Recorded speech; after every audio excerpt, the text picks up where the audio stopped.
কিছু সম্পর্ক রক্তের নয়, অথচ আত্মার চেয়েও গভীর হয়। কিছু মানুষ জীবনে হঠাৎই আসে কোনো পুরানো ক্ষত মুছিয়ে দেওয়ার জাদুকরী আলো নিয়ে। কিন্তু নিয়তির কি অদ্ভুত খেলা! যখন সেই আলোয় জীবনটা একটু ভালোবাসায় ভরে ওঠে, তখনই আড়ালে লুকিয়ে থাকা বিদায়ের ঘণ্টাটা বেজে ওঠে।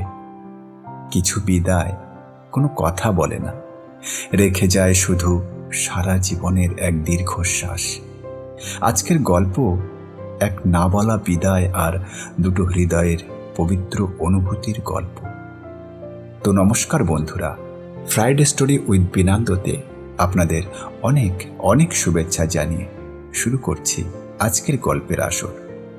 আজকের গল্পের আসরে আপনাদের জন্য নিয়ে এসেছি বিভূতিভূষণ বন্দ্যোপাধ্যায়ের এক অবিস্মরণীয় গল্প। তো চলুন শুরু করা যাক আজকের গল্প। আজকের গল্প প্রাণের লেখক বিভূতিভূষণ বন্দ্যোপাধ্যায়ের উপেক্ষিতা।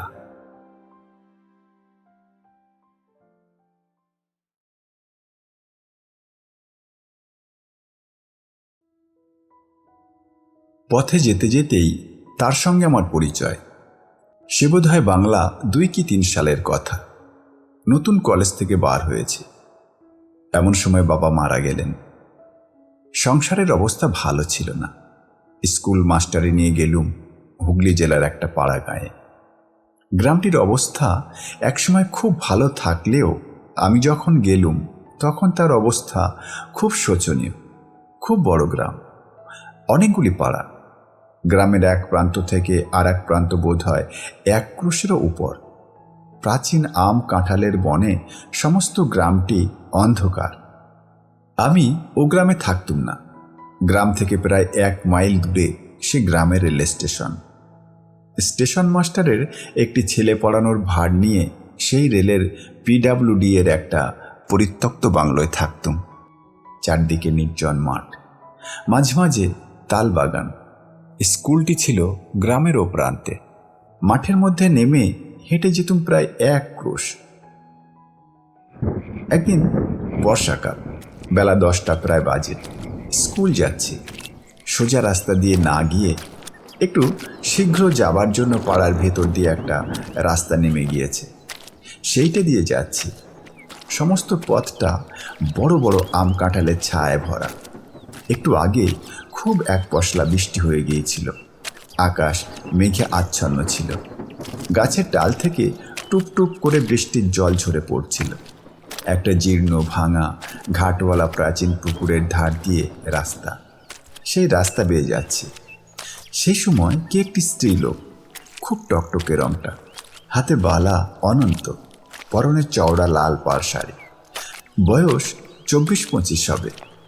পাশের একটা সরু রাস্তা দিয়ে ঘোড়া নিয়ে উঠলেন আমার সামনের রাস্তায়। বোধ হয় পুকুরে যাচ্ছিলেন জল আনবার জন্যে। আমায় দেখে ঘোমটাটা টেনে পথের পাশে দাঁড়ালেন। আমি পাশ কাটিয়ে জোরে চলে গেলুম। আমার এখন স্বীকার করতে লজ্জা হয়, কিন্তু তখন আমি ইউনিভার্সিটির সদ্য প্রসূত গ্র্যাজুয়েট। বয়স সবে 20, অবিবাহিত।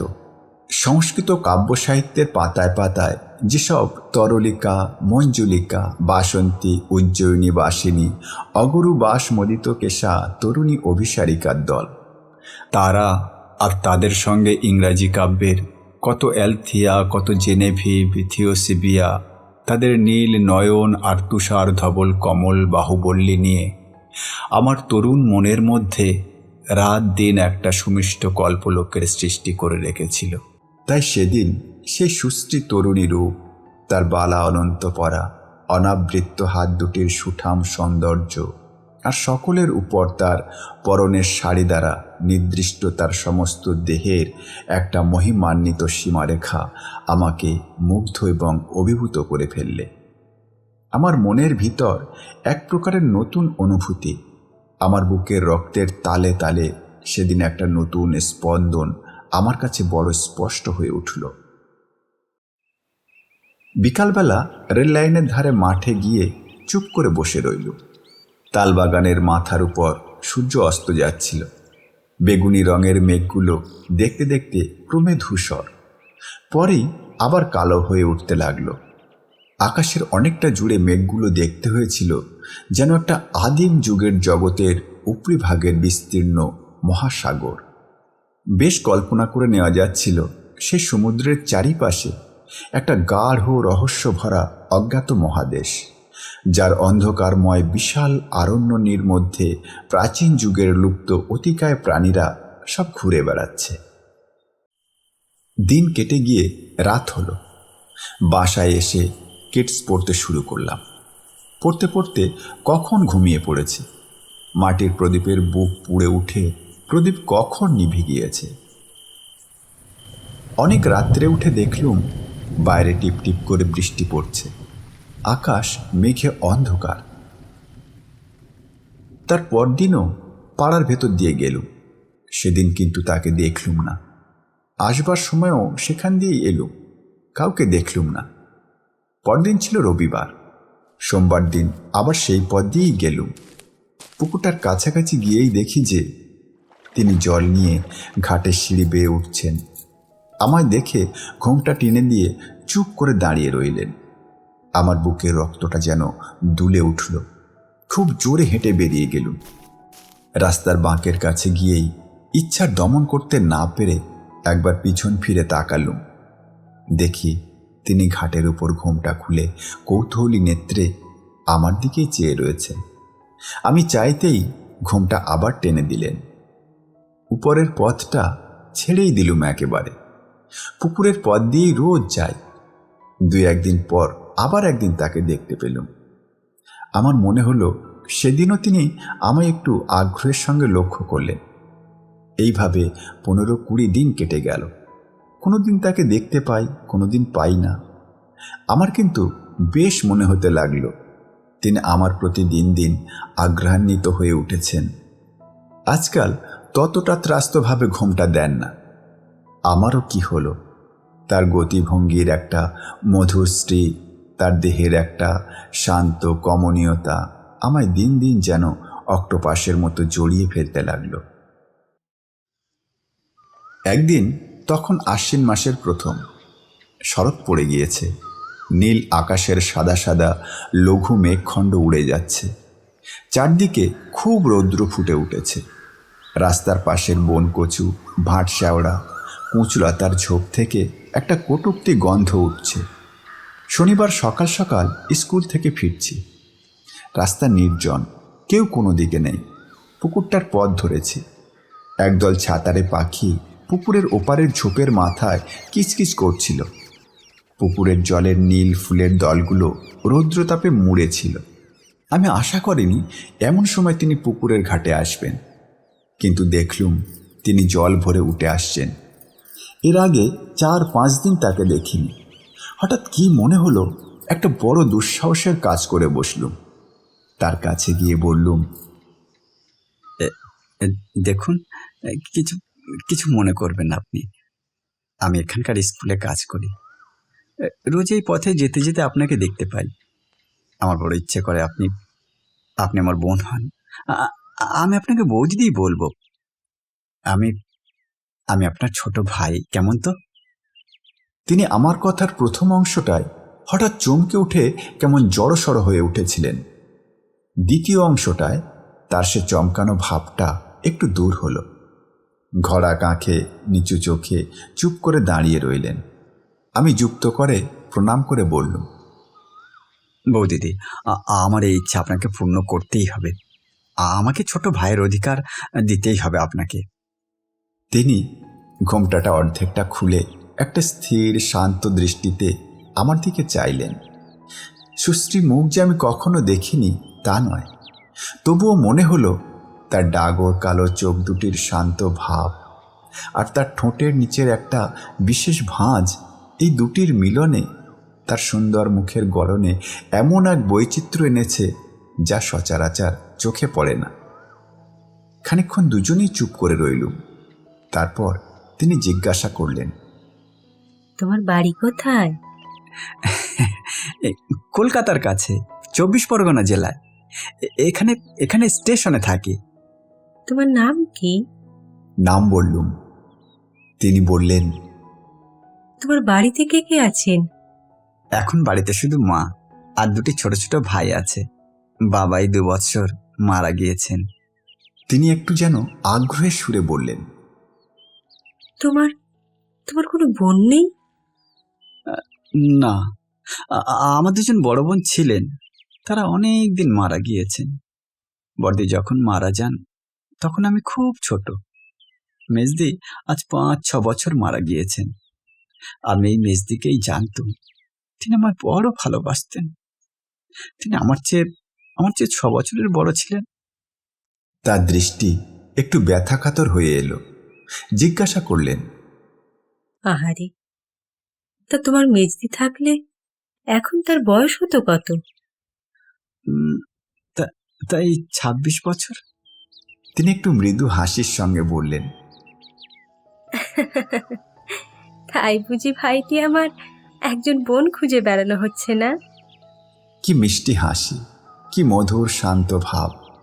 মাথা নিচু করে প্রণাম করে তার পায়ের ধুলো নিয়ে বললুম, তাহলে ভাইয়ের অধিকার দিলেন তো আপনি? তিনি শান্ত হাসি মাখা মুখে চুপ করে রইলেন। আমি বললুম, বৌদিদি, আমি জানতুম আমি পাবো। আগ্রহের সঙ্গে খুঁজলে ভগবানও নাকি ধরা দেন। আমি একজন বোন অনায়াসেই পাবো। আচ্ছা, এখন আসি। আপনি কিন্তু ভুলে যাবেন না বৌদিদি, আপনার যেন দেখা পাই। রবিবার বাদে আমি দুবেলাই এ রাস্তা দিয়ে যাব। আমার মাঠের ধারে তালবনটার পাখিগুলো রোজই সকাল বিকাল ডাকে। একটা কি পাখি তার সুর খাত থেকে ধাপে ধাপে তুলে একেবারে পঞ্চমে চড়িয়ে আনে। মন যেদিন ভারী থাকে সেদিন সে সুরের উদাস মাধুর্য প্রাণের মধ্যে কোনো সাড়া দেয় না। আজ দেখলুম পাখিটার গানের সুরের স্তরে স্তরে হৃদয়টা কেমন লঘু থেকে লঘুতর হয়ে উঠছে।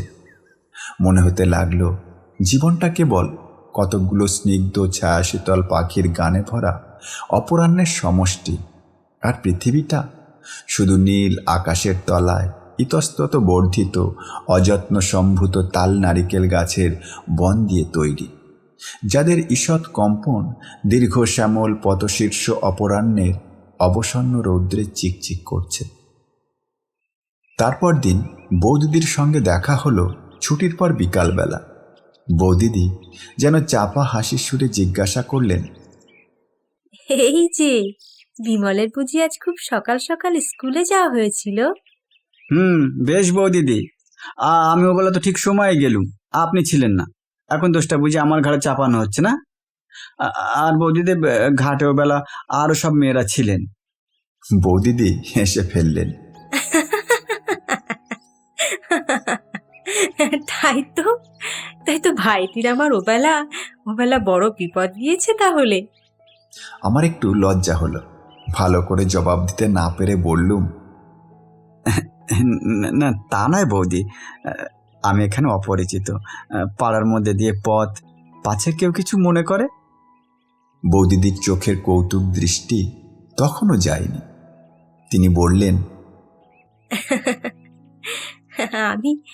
আমি ওবেলা ঘাটের জলেই ছিলাম বিমল।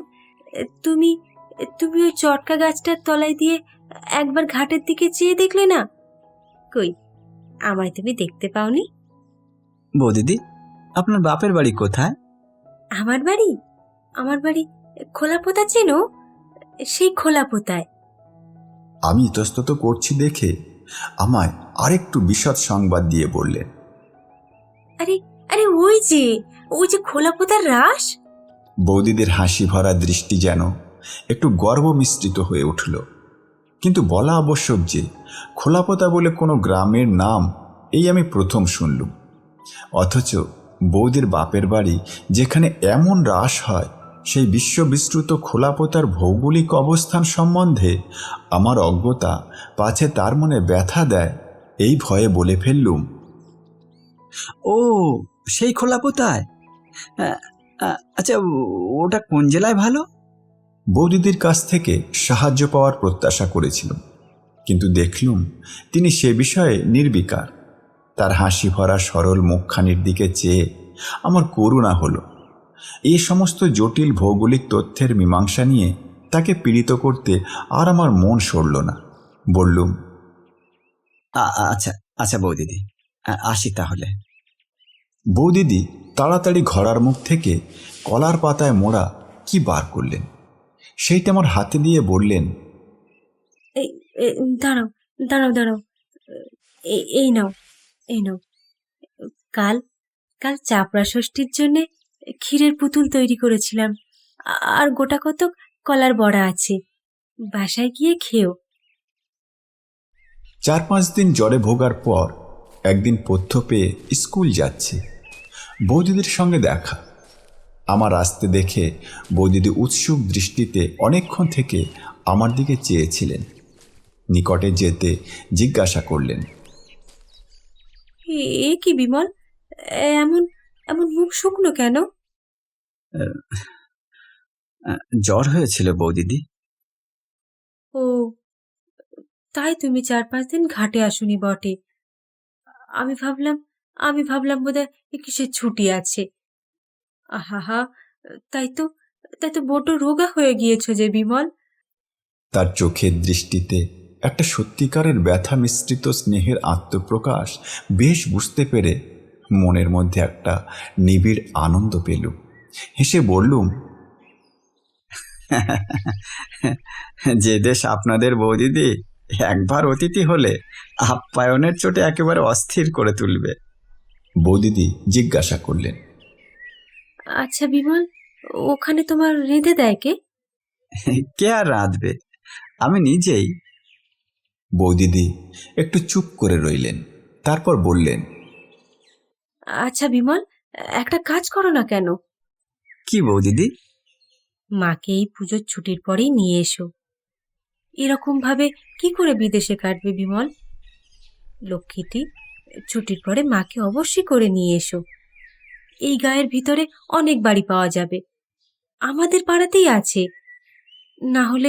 না হলে অসুখ হলে কে একটু জল দেবে? হ্যাঁ আচ্ছা, হ্যাঁ বিমল, আজ যে পথ্য করলে, কি রেঁধে দিলে? কে আর দেবে বৌদিদি, নিজেই করলুম। তিনি আমার দিকে যেন কেমনভাবে চেয়ে রইলেন। তার সেদিনকার সেই সহানুভূতি বিগলিত স্নেহ মাখানো মাতৃমুখের জলভরা কালো চোখ দুটি পরবর্তী জীবনে আমার অনেক দিন পর্যন্ত মনে ছিল। সেদিন স্কুল থেকে আসবার সময় দেখি বৌদিদি যেন আমার জন্যই অপেক্ষা করছেন। আমায় দেখে কলার পাতায় মোড়া কি একটা আমার হাতে দিয়ে বললেন, এই যে ভাইটি আমার, দাঁড়াও, এই নাও ধরো। শরীরটা একটু না সারলে রাতে গিয়ে রান্না সে পেরে উঠবে না বিমল। এই খাবার দিলাম, রাতে খেও। বোধহয় একটু আগেই তৈরি করে এনেছিলেন। আমি হাতে বেশ গরম পেলুম। বাসায় এসে কলার পাতা খুলে দেখি খানকতক রুটি, মোহনভোগ আর মাছের একটা ডালনা মতো। তারপর দিন ছুটির পর আসবার সময়ও দেখি বৌদিদি খাবার হাতে নিয়ে দাঁড়িয়ে রয়েছেন। আমায় হাতে দিয়ে বললেন, বিমল, তুমি তুমি তোমার ওখানে দুধ নাও। কেন? তাহলে দুধও খানিকটা করে দেন বুঝি। সত্যি বলছি বৌদি, আপনি আমার জন্য অনর্থকে কষ্ট করবেন না। তাহলে রাস্তায় আমি আর আসছি না। বৌদিদির গলা ভারী হয়ে এলো। আমার ডান হাতটা আস্তে আস্তে এসে ধরে ফেললেন। বললেন, লক্ষ্মী ভাই, ছি, ও কথা বলে না। আচ্ছা আচ্ছা, আমি যদি তোমায় মেজ দিতেই হতাম, তাহলে তাহলে এই কথা কি আজ আমায় বলতে পারতে? আমার মাথার দিব্যি রইল। এই পথে রোজ যেতেই হবে তোমার। সেদিন থেকে বৌদিদি রোজ রাত্রের খাবার দেওয়া শুরু করলেন। 7-8 দিন পরে রুটির বদলে কোনোদিন লুচি, কোনোদিন পরোটা দেখা দিতে লাগলো। তার সে আগ্রহ ভরা মুখের দিকে চেয়ে আমি তার সেসব স্নেহের দান ঠিক অস্বীকার করতে পারতুম না। অথচ এই ভেবে অস্বস্তি বোধ করতুম যে আমার এই নিত্য খাবার জোগাতে না জানি বৌদিদিকে কত অসুবিধায় পোয়াতে হচ্ছে। তারপরেই আশ্বিন মাসের শেষে পূজার ছুটি এসে পড়তে আমি নিষ্কৃতি পেলুম। সমস্ত পুজোর ছুটিটা কি নিবিড় আনন্দেই কাটল সেবার। আমার আকাশ বাতাস যেন রাত দিন আফিমের রঙিন ধুমে আচ্ছন্ন থাকত। ভোরবেলা উঠোনের শিউলি গাছের সাদা ফুল বিছানো তলাটা দেখলে হেমন্ত রাত্রির শিশিরে ভেজা ঘাসগুলোর গা যেমন শিউরে আছে, ওই রকম আমার গা শিউরে উঠত। কার উপর আমার জীবনের সমস্ত ভার অসীম নির্ভরতার সঙ্গে চাপিয়ে দিয়ে আমার মন যেন শরতের জল ভরা নামানো হালকা মেঘের মতো একটা সীমাহারা হাওয়ার রাজ্যে ভেসে বেড়াতে লাগলো। ছুটি ফুরিয়ে গেল। প্রথম স্কুল খোলবার দিন পথে তাকে দেখলুম না। বিকালে যখন ফিরি তখন শীতল হাওয়া একটু একটু দিচ্ছে। পথের ধারের এক জায়গায় খানিকটা মাটি কারা বর্ষাকালে তুলে নিয়েছিল। সেখানটায় এখন বনকুচ, কালকাসুন্দা, ধুতরা, কুচকাঁটা, ঝুমকোলতার দল পরস্পর জড়াজড়ি করে একটুখানি ছোট ছোট ঝোপ মতো তৈরি করেছে। শীতল অপরাহ্নের হেমন্তর ছায়া সবুজ ঝোপটির উপর নেমে এসেছে। এমন একটা মিষ্টি নির্মল গন্ধ গাছগুলো থেকে উঠছে। এমন সুন্দর শ্রী হয়েছে ঝোপটির, সমস্ত ঝোপটি যেন বনলক্ষ্মীর শ্যামল শাড়ির একটা অঞ্চল প্রান্তের মতো। তারপর দিন তাকে দেখলুম। তিনি আমায় লক্ষ্য করেননি। আপন মনে ঘাটের চাতালে উঠতে যাচ্ছিলেন। আমি ডাকলুম, বৌদিদি, বৌদিদি। বৌদিদি কেমন হঠাৎ চমকে উঠে আমার দিকে ফিরলেন। কি বিমল, কবে এলে? আজকে স্কুল খুললো? কিরকম আছো? সেই পরিচিত প্রিয় কণ্ঠস্বরটি, সেই স্নেহঝরা শান্ত চোখ দুটি। বৌদিদি আমার মনে ছুটির আগে যে স্থান অধিকার করেছিলেন, ছুটির পরের স্থানটা তার চেয়ে আরও উপরে। আমি সমস্ত ছুটিটা তাকে ভেবেছি। নানা মূর্তিতে, নানা অবস্থায় তাকে কল্পনা করেছি, নানা গুণ আরোপ করেছি। তাকে নিয়ে আমার মুগ্ধ মনের মধ্যে অনেক ভাঙা গড়া করেছি। আমার মনের মন্দিরে আমারই শ্রদ্ধা ভালোবাসায় গড়া তার কল্পনা মূর্তিকে অনেক অর্ঘ্যচন্দনে চর্চিত করেছি। তাই সেদিন যে বৌদিদিকে দেখলুম, তিনি পুজোর ছুটির আগেকার সেই বৌদিদি নন। তিনি আমার সেই নির্মলা প্রুত হৃদয়া পুণ্যময়ী মানসী প্রতিমা। আমার পার্থিব বৌদিদিকে তিনি তার মহিমা খচিত দিব্য বসনের আচ্ছাদনে আবৃত করে রেখেছিলেন। তার স্নেহ করুণায় জ্যোতি বাষ্পে বৌদিদির রক্ত মাংসের দেহটার একটা আড়াল সৃষ্টি করেছিলেন। আমার মাথা শ্রদ্ধায় সম্ভ্রমে নত হয়ে পড়ল। আমি তার পায়ের ধুলো নিয়ে প্রণাম করলুম। বৌদিদি বললেন, এসো এসো ভাই, আর প্রণাম করতে হবে না। আশীর্বাদ করি, এমনি রাজা হও। আচ্ছা বিমল, বাড়ি গিয়ে আমার কথা মনে ছিল? মনে এলেও বাইরে আর বলতে পারলুম না। কে তবে আমার মগ্ন চৈতন্যে আশ্রয় করে আছে। আমার নিত্য সুষুপ্তির মধ্যেও আমার সঙ্গিনী ছিল বৌদিদি। শুধু একটু হেসে চুপ করে রইলুম। বৌদিদি জিজ্ঞাসা করলেন, মা ভালো আছেন? হ্যাঁ বৌদিদি, তিনি ভালো আছেন। তাকে তাকে আপনার কথা বললুম। তিনি কি বললেন?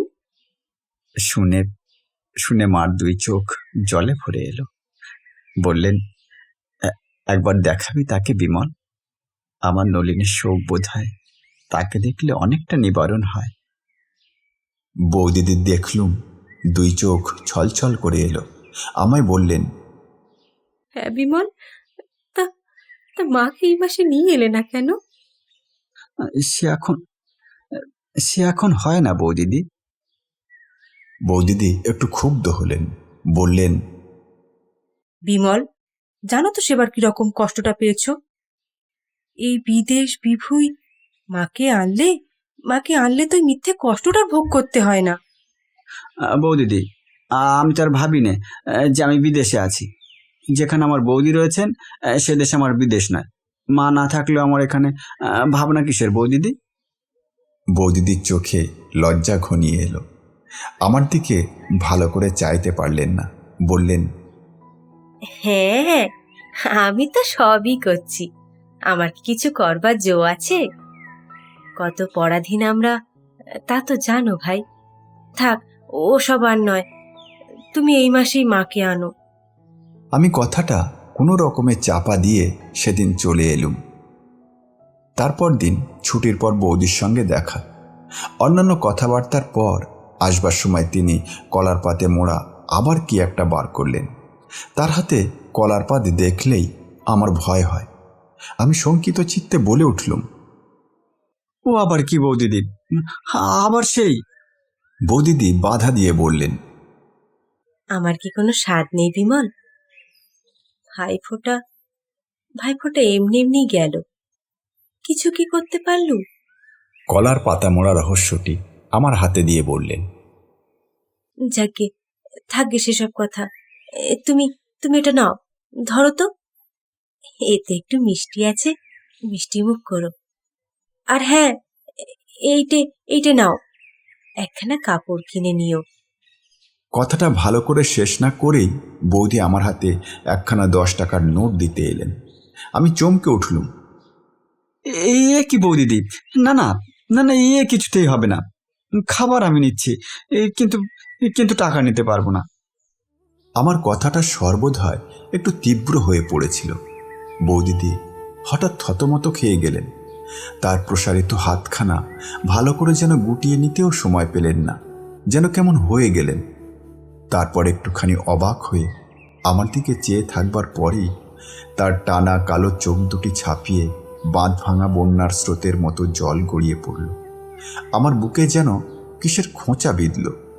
এই নিতান্ত সরল মেয়েটির আগ্রভরা স্নেহ উপহার রূঢ়ভাবে প্রত্যাখ্যান করে তার বুকে যে লজ্জা আর ব্যথার শুল বিদ্ধ করলুম, সে ব্যথার প্রতিঘাত অদৃশ্যভাবে আমার নিজের বুকে গিয়েও বাজল। আমি তাড়াতাড়ি 2 হাতে তার পায়ের ধুলো নিয়ে তার হাত থেকে নোটখানা ও খাবার দুই নিয়ে বললুম, বৌদিদি, বৌদিদি, ভাই বলে অপরাধ, এবারটার মতো মাফ করুন আমার। আর কখনো আপনার কথার অবাধ্য হব না। বৌদিদির চোখের জল তখনও থামেনি। 2 চোখ জলে ভরা সে তরুণী দেবী মূর্তির দিকে ভালো করে চাইতে না পেরে আমি মাথা নিচু করে অপরাধীর মতো দাঁড়িয়ে রইলুম। বাড়ি এসে দেখলুম কলার পাতের মধ্যে কতকগুলো দুগ্ধশুভ্র চন্দ্রপুলি সুন্দরভাবে তৈরি। সমস্ত রাত ঘুমের ঘোরে বৌদিদির বিষণ্ণ কাতর দৃষ্টি বারবার চোখের সামনে ভাসতে লাগল। মাসখানেক কেটে গেল। প্রায় বৌদিদির সঙ্গে দেখা হতো। এখন আমরা ভাই বোনের মতো হয়ে উঠেছিলাম। সেই রকমই পরস্পরকে ভাবতুম। একদিন আসছি, ফ্লানেল শার্টের একটা বোতাম আমার ছিল না। বৌদিদি জিজ্ঞাসা করলেন, এ কি বিমল, বোতাম কোথায় গেল? সে কোথায় গিয়েছে বৌদিদি?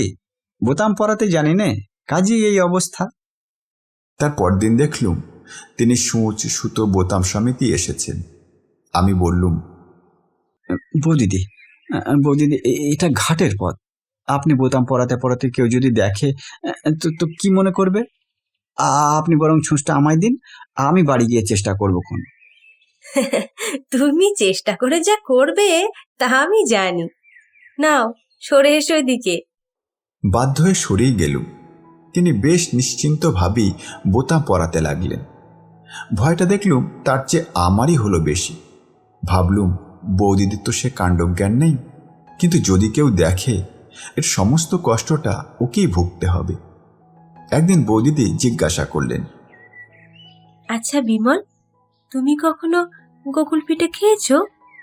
আমার মা খুব ভালো গোকুল পিঠে তৈরি করতেন, কাজেই ওই জিনিসটা আমি খুব খেয়েছি। কিন্তু বৌদিদিকে একটু আনন্দ দেবার জন্য বললুম, সে কি রকম বৌদিদি? আর রক্ষে নেই। তার পরদিনই বিকেলবেলা বৌদিদি কলার পাতে মোড়া পিঠে নিয়ে হাজির। আমায় বললেন, তুমি তুমি এখানেই আমার সামনে বসে খাও। এই ঘরের জল আছে, হাত ধুয়ে ফেলো কোন। সর্বনাশ বৌদিদি, এই এতগুলো পিঠে খেতে খেতে এই পথে লোক এসে পড়বে, সে হয় না। আমি বাড়ি গিয়ে খাবো। বৌদিদি ছাড়বার পাত্রী নয়। বললেন, না, কেউ আসবে না বিমল, তুমি এখানেই খাও। খেলুম পিঠে, খুব ভালো হয়নি। আমার মায়ের নিপুণ হাতের তৈরি পিঠের মতো নয়। বোধহয় নতুন করতে শিখেছেন। ধারগুলো পুড়ে গিয়েছে, আস্বাদও ভালো নয়। বললুম, বাহ বাহ বৌদিদি, বাহ, বড় সুন্দর হয়েছে তো। এ কোথায় তৈরি করতে শিখলে? আপনার বাপের বাড়ির দেশে বুঝি? বৌদির মুখে আর হাসি ধরে না।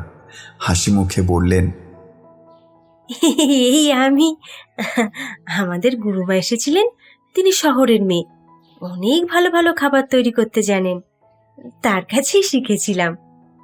তারপর সারা শীতকাল অন্যান্য পিঠের সঙ্গে গোকুল পিঠের পুনরাবৃত্তি চলল। ওই যে বলেছি, আমার ভালো লেগেছে, আর রক্ষে নেই।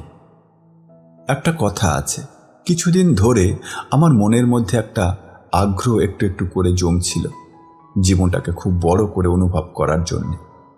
আমার এই 20-21 বছর বয়সে এই ক্ষুদ্র পাড়াগায়ে খাঁচার পাখির মতো আবদ্ধ থাকা ক্রমেই অসহ্য হয়ে উঠছিল। চলেও যেতাম একদিন। এখানকার একমাত্র বন্ধন হয়েছিলেন বৌদিদি। তারই আগ্রহে, স্নেহে, যত্নে সে অশান্ত ইচ্ছাটা কিছুদিন চাপা ছিল। এমন সময় মাঘ মাসের শেষের দিকে আমার একটা আত্মীয় আমায় লিখলেন যে তাদের কারখানা থেকে কাচের কাজ শেখবার জন্যে ইউরোপ আমেরিকায় ছেলে পাঠানো হবে। অতএব আমি যদি জীবনে কিছু করতে চাই, তবে শীঘ্র যেন মোরাদাবাদে গিয়ে তার সঙ্গে দেখা করি। তিনি সেখানকার কাচের কারখানার ম্যানেজার। পত্র পেয়ে সমস্ত রাত আমার ঘুম হলো না। ইউরোপ, আমেরিকা, সে কত উর্মি সঙ্গীত মুখরিত শ্যামল সমুদ্র তট, কত অকুল সাগরের নীল জলরাশি, দূরে সবুজ বিন্দুর মতো ছোট ছোট দ্বীপ, ওই সিসিলি, নতুন আকাশ, নতুন অনুভূতি, ডোভারের সাদা খাড়ির পাহাড়, প্রশস্ত রাজপথে জনতার দ্রুত পাদচারণ, Ludgate circus, Tottenham court road, but willow, poplar maple গাছের সে কত শ্যামল পত্র সম্ভার। আমার কল্পলোকের সঙ্গিনী কনক কেশুনি, কত ক্লারা, কত মেরি, কত ইউজিনি। পরদিন সকালে পত্র দিলুম, আমি খুব শীঘ্রই রওনা হব। স্কুলে সেই দিনই নোটিশ দিলুম, 15 দিন পরে কাজ ছেড়ে দেব। মন বড় ভালো ছিল না। উপরের পথটা দিয়ে কয়েকদিন গেলুম। 10-12 দিন পরে নিচের পথটা দিয়ে যেতে যেতে একদিন বৌদিদির সঙ্গে দেখা। বৌদিদি একটু অভিমান প্রকাশ করলেন। বিমল, তুমি তো দেখছি বড় গুণের ভাই, আর 4-5 দিনের মধ্যে বোনটা বাঁচলো কি মলো তা একবার খোঁজ করলে না? বৌদিদি, করলে সেইটাই অস্বাভাবিক হতো। বোনেরাই ভাইদের জন্য কেঁদে মরে। ভাইদের দায় পড়েছে বোনেদের ভাবনা ভাবতে। দুনিয়া শুদ্ধ ভাই বোনেরই এই অবস্থা। বৌদিদি খিলখিল করে হেসে উঠলেন। এই তরুণীর হাসিটি বালিকার মতো এমন মিষ্টি নির্মল যে এ শুধু লক্ষ্মী পূর্ণিমার রাতের জ্যোৎস্নার মতো উপভোগ করবার জিনিস, বর্ণনা করবার নয়। বললেন, তা জানি না, আর গুমুর করতে হবে না। সে গুণ যে তোমাদের মধ্যে আছে তা কি আমরা ভিতরে ভিতরে বুঝতে পারি না? কিন্তু বুঝে কি করব, উপায় নেই। আচ্ছা হ্যাঁ, তা সত্যি সত্যি মাকে কবে আনছো? আমার কাজ ছেড়ে দেবার কথা আমি বৌদিদিকে কিছু বলিনি। সে কথা বললে যে তিনি মনে অত্যন্ত আঘাত পাবেন, এ আমি বুঝতে পেরেছিলাম। একবার ভাবলুম সেই তো জানাতেই হবে, একদিন বলে ফেলি। কিন্তু অমন সরল হাসি ভরা মুখ, অমন নিশ্চিন্ত শান্তির ভাব বলতে বড় বাধল। মনে মনে বললুম, তোমরা কেবল বুঝি স্নেহ ঢেলেতেই জানো। তোমাদের স্নেহপাত্রদের বিদায়ের বাজনা যে বেজে উঠছে এ সম্বন্ধে এরকম অজ্ঞান কেন? জিজ্ঞাসা করলুম। বৌদিদি, একটা কথা বলি। আপনি আমায় এই অল্প দিনে এত ভালোবাসলেন কি করে? আচ্ছা, আপনারা কি ভালোবাসার পাত্রও দেখেন না? আমি কে বৌদিদি যে আমার জন্য এত করেন? বৌদিদির মুখ গম্ভীর হয়ে এলো। তার ওই এক বড় আশ্চর্য ছিল। মুখ গম্ভীর হলে প্রায় চোখে জল আসবে, জল কেটে গেলে তো আবার হাসি ফুটবে, শরতের আকাশে রোদ বৃষ্টির খেলার মতো। বললেন,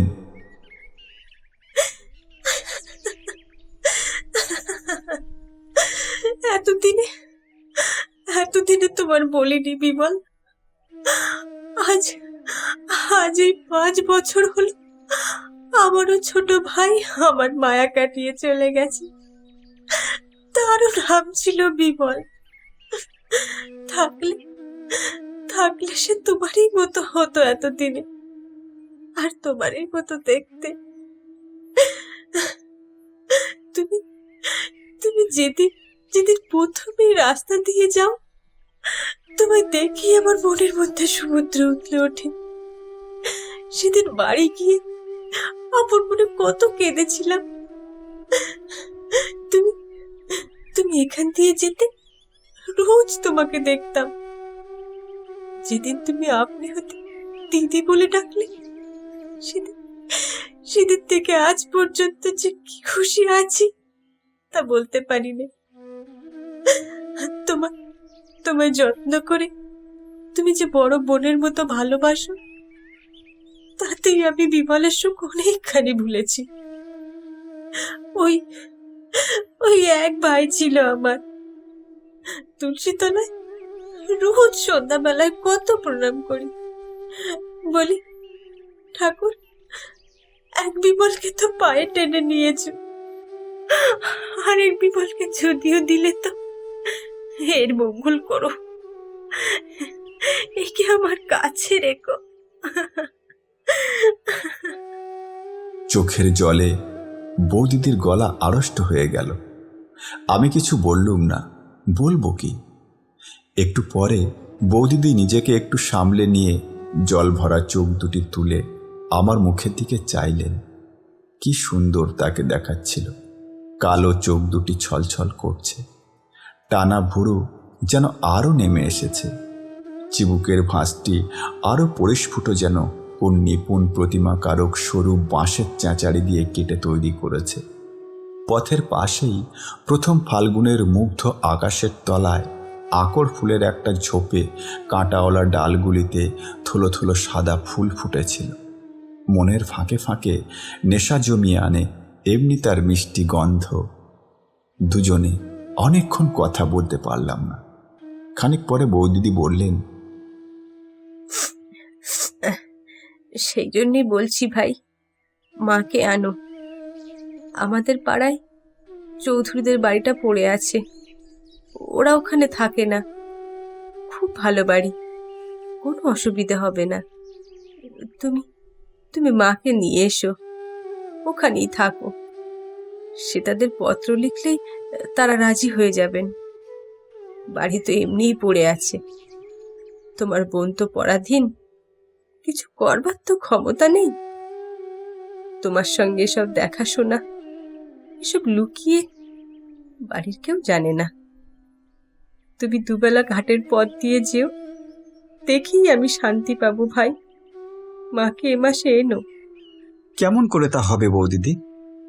একটু চুপ করে থেকে জিজ্ঞাসা করলুম, আচ্ছা বৌদিদি, আমি আমি এখানে থাকলে কি আপনি আপনি খুব সুখী হন? কি বলবো বিমল, মাকে আনলে তোমার কষ্টটা একটু কম হবে, তা বুঝেও আমার সুখ। আর বেশ দুটি ভাই বোনে এক জায়গায় থাকবো, 12 মাস 2 বেলা দেখা হবে। কি বলো? ভাই যদি কোনো গুরুতর অপরাধ করেন আপনার কাছে, তাকে ক্ষমা করতে পারবেন? শোনো কথার ভঙ্গি ভাইটির আমার। আমার কাছে তোমার আবার অপরাধটা কিসের শুনি? না বৌদিদি, না। ধরুন ধরুন যদি করি তাহলে? না না, তা হলেও না। ছোট ভাইটির কোনো কিছুতেই অপরাধ নেই আমার কাছে, আমি যে বড় বোন। চোখে জল এসে পড়ল। আড়ষ্ট গলায় বললুম, ঠিক ঠিক বৌদিদি, ঠিক ঠিক। বৌদিদি অবাক হয়ে গেলেন, বললেন, বিমল, কি হয়েছে ভাই? অমন করছো কেন? ও কিছু নয় বৌদিদি, ও কিছু নয়।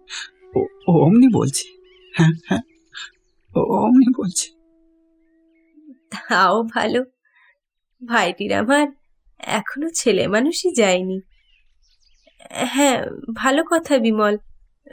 তুমি ভালোবাসো বলে বাগানের কলার কাঁদি আজ কেটে রেখেছি, পাকলে একদিন ভালো করে দেবো। তার পরদিনই আমার নোটিশ অনুসারে স্কুলের কাজের শেষ দিন। গিয়ে শুনলাম আমার জায়গায় নতুন লোক নেওয়া ঠিক হয়ে গিয়েছে। স্কুলে সকলের কাছে বিদায় নিয়ে চলে এলাম, শুধু একবার শেষ দেখা করবার জন্যে। তারপর দিন পুকুর ঘাটে ঠিক সময়ে গেলুম। তার দেখা পেলে কি বলবো তা ঠিক করে সেখানে যাইনি। সত্য কথা সব খুলে বলতে বোধহয় পারতুম সেদিন, কিন্তু দেখা হলো না। সব দিন তো দেখা হতো না, প্রায় 2-3 দিন অন্তর দেখা হতো, আবার কিছুদিন ধরে হয়তো রোজই দেখা হতো। সেদিন বিকালে গেলুম, তারপর দিন সকালেও গেলুম, কিন্তু দেখা পেলুম না। সেদিন চলে আসবার সময় সেখানকার মাটি একটু কাগজে মুড়ে পকেটে নিলুম, যেখানে তার সঙ্গে প্রথম পরিচয় হবার দিন তিনি দাঁড়িয়েছিলেন। সেদিন বিকালে জিনিসপত্র গুছিয়ে নিয়ে চিরদিনের মতো সেই গ্রাম পরিত্যাগ করলুম। মাঠের কোলে ছাতিম গাছের বনের মধ্যে কোথায় ঘুঘু ডাকছিল, সেসব আজ 25-24 বছর আগেকার কথা। তারপর জীবনে কত ঘটনা ঘটে গেল। ভগবানের কি অসীম করুণার দানই আমাদের এই জীবনটুকু। উপভোগ করে দেখলুম এ কি মধু। কত নতুন দেশ, নতুন মুখ, কত জ্যোৎস্না রাত্রি, নতুন নবঝোপের নতুন ফুল, কত জুঁই ফুলের মতো শুভ্র নির্মল হৃদয়, কান্না জড়ানো কত মধুর স্মৃতি। কাকার কাছে মোরাদাবাদে কাচের কারখানায় গেলুম।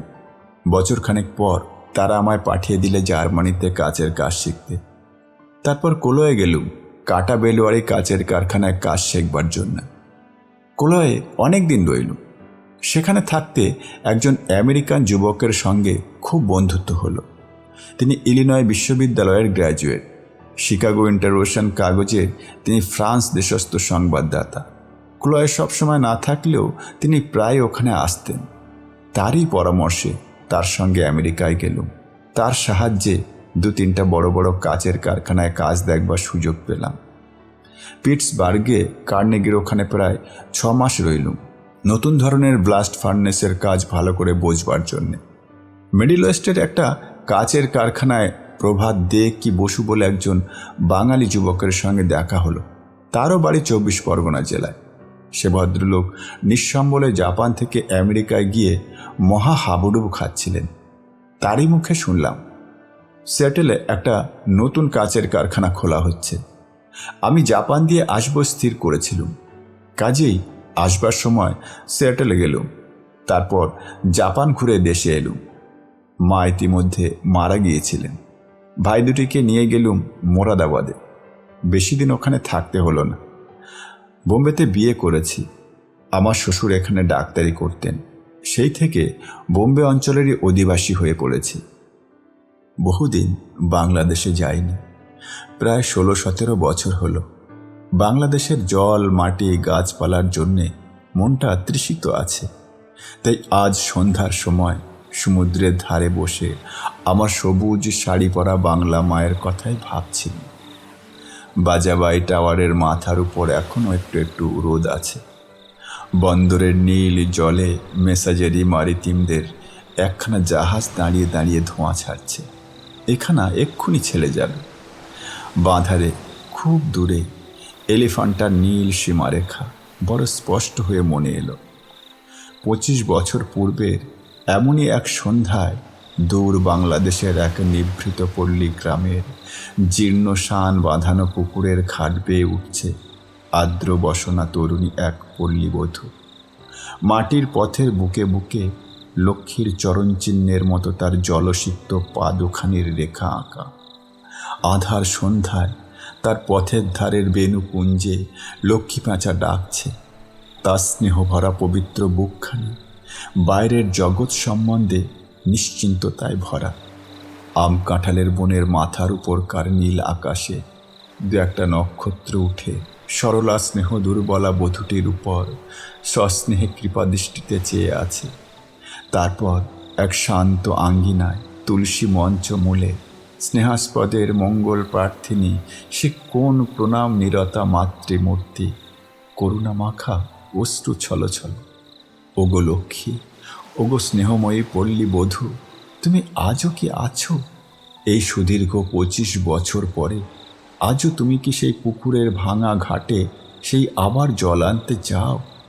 আজ সে কত কালের কথা হলো।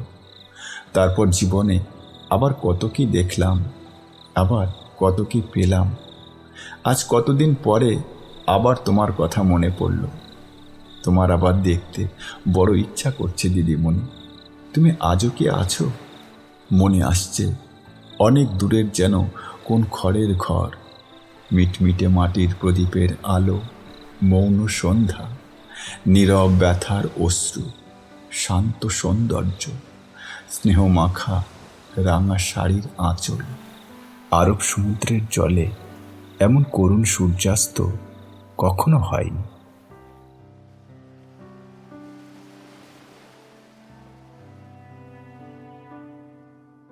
তো আজ এই পর্যন্ত। আবার দেখা হবে আগামী সপ্তাহে ঠিক এরকমই আরেকটি অবিস্মরণীয় গল্পের সাথে। নমস্কার।